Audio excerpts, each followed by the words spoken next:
Let's bring in a U.S. Senator from the state of Tennessee. Senator Bill Hagerty is with us now. Sir, good to have you with us. Thank you. Great to be with you as well, Vince. Thank you. Of course. All right. So how did we get here? How did we get to the point where, the media is saying today it was a bipartisan bill? It was destroyed, stopped by Republicans, a bipartisan bill. This bill was a stinker. How did it even get this far? That's a very good question to ask in terms of how it could have gotten this far, because I think that if you really dig down, there's a lot more work that would have to be done to make this even close to an acceptable bill. And frankly, what does happen here is you wind up giving billions more to an administration that has completely abused the system, has failed to follow the law, and they ask for more authority and fraught with exceptions, exemptions, waivers, you name it, throughout the bill. My sense is that this has posed the real risk of actually accelerating illegal immigration in the country, creating more incentives for people to come into the country. Yes. We have been working with the Border Patrol Council. They actually endorsed what was out today because there were certain areas that improved, but they said there are a number of other things that they would like to see, like the way to end catch and release.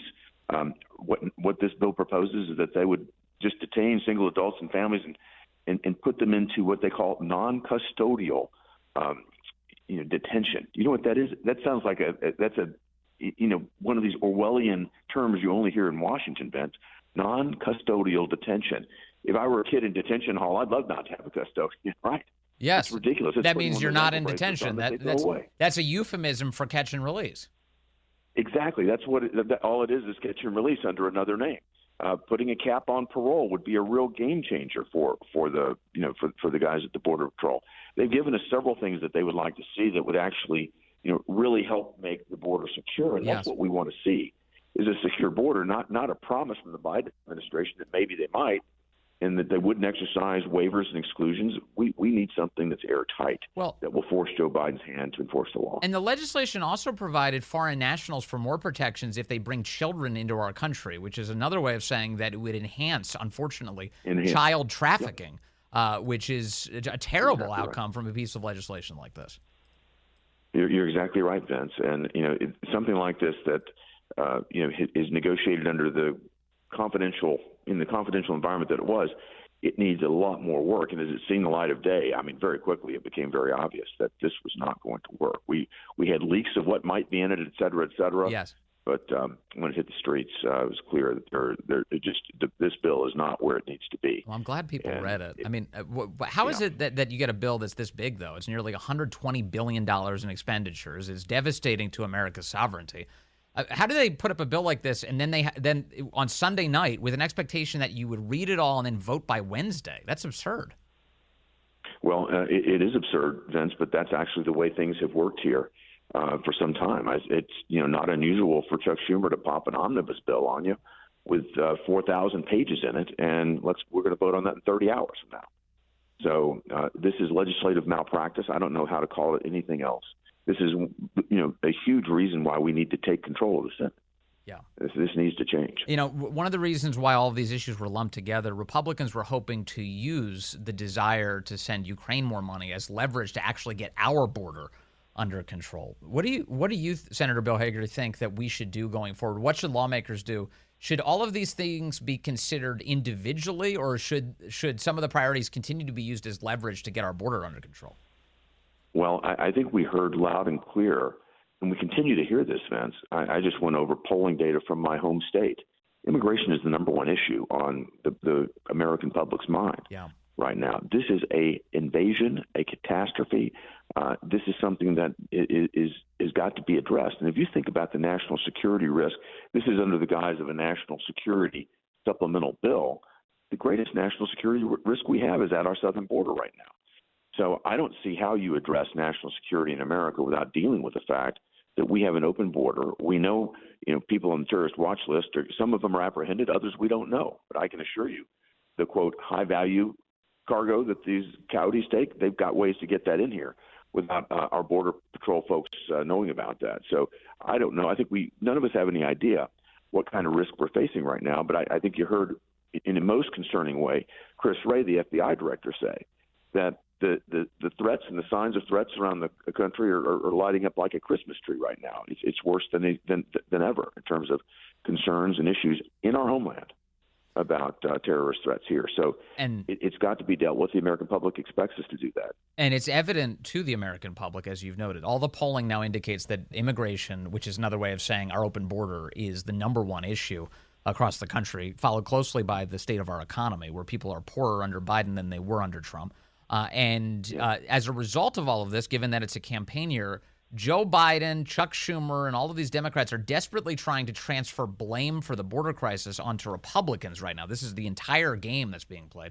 Here's Biden yesterday. Every day between now and November, the American people are going to know that the only reason the border is not secure is Donald Trump and his MAGA Republican friends. Senator Bill Hagerty, what do you think of this idea that they're going to somehow stick Republicans with blame for the state of our border?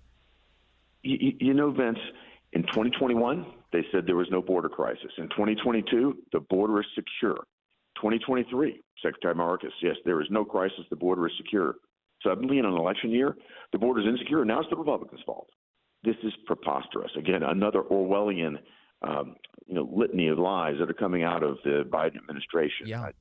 Just shocking. Well, it is interesting that on the same day that the House considered impeaching Alejandro Mayorkas, Joe Biden came out and said the border is not secure, which is exactly the opposite of what Mayorkas testified to Congress. I mean, Biden practically formed the basis of the impeachment articles yesterday in that remark. That's a very clever observation, Vince. I'm not surprised you saw that, but that is exactly right. This whole administration just uses the echo chamber that they get out of the mainstream media to continue to perpetuate, whether it's malpractice or whether it's just outright intentional damage on our nation, whether it be our economy, our national security, and our people. They continue to pursue these devastating policies, and the mainstream media just continue to congratulate them and repeat the talking points that are coming out of the White House, no matter how untrue they are. They ape all of it. So let me ask about the Senate, the business of the Senate. I saw Ted Cruz this week has indicated, and he's not alone, that he'd like to see a change in leadership there. Mitch McConnell to go. McConnell indicated, I think he did an interview, or at least a statement in the last 24 hours, that he wasn't really into the border thing, but he was happy to go along with it. His real priority is Ukraine funding. Which is totally offensive, I think, to most Americans who are like, what? Ukraine's first before our border? Do you think that there needs to be a change in leadership for Republicans in the Senate, sir? Well, I think what you're seeing, Vince, is the fact that the Republican conference is divided right now. We're divided on the border issue. We're divided on Ukraine. That's reflected in the votes that are taking place today right now. And I think what we need to do is get together as a team. And the last thing I'm going to do is start criticizing our leadership and making these sorts of suggestions. I want to see us pull together and all pulling our oars in the same direction. And that's where I want to see us. We need to be there for November of 2024. Yes. Because we've got a great opportunity to take control of the Senate back. And, with that is a huge goal of mine, and I'm putting a lot of work and effort into that. Yeah. Getting to a point of unity is going to be absolutely a critical place for us to be. Right, and it'd be real easy to withhold criticism of the leadership if they were actually on the same page as everybody else in the Senate and doing the work of the American people. I think that's the key thing from our perspective. It's like we're watching from the outside going, man, how can you prioritize Ukraine over our border? It seems like our border needs to go first. Well, that's certainly my perspective, Vince, and I think that's the perspective of people in Tennessee, that we need to prioritize our own border and get our own house in order. It's sort of like when you fly in an airplane and the stewardess or steward comes on and says, put your own mask on before you put your mask on the child sitting next to you. You need to have your own house in order before we spend resources and worry about the sovereignty of other nations. Yeah, I'm on the Foreign Relations Committee, and I had the candidate for our U.S. ambassador to Jordan actually agree that the funding that the Biden administration had requested for border security in Jordan in the form of walls, et cetera, that was a good and necessary thing because border security was important. She actually went through all the rationale of why it is important to secure a nation's borders, except she was talking about another country, Jordan, using our tax dollars to do it. That's how preposterous this Biden administration is. Yeah, and it's totally insulting to the Americans who are all watching this in horror. Senator Bill Hagerty, thank you very much from the great state of Tennessee. Really appreciate your time today, sir.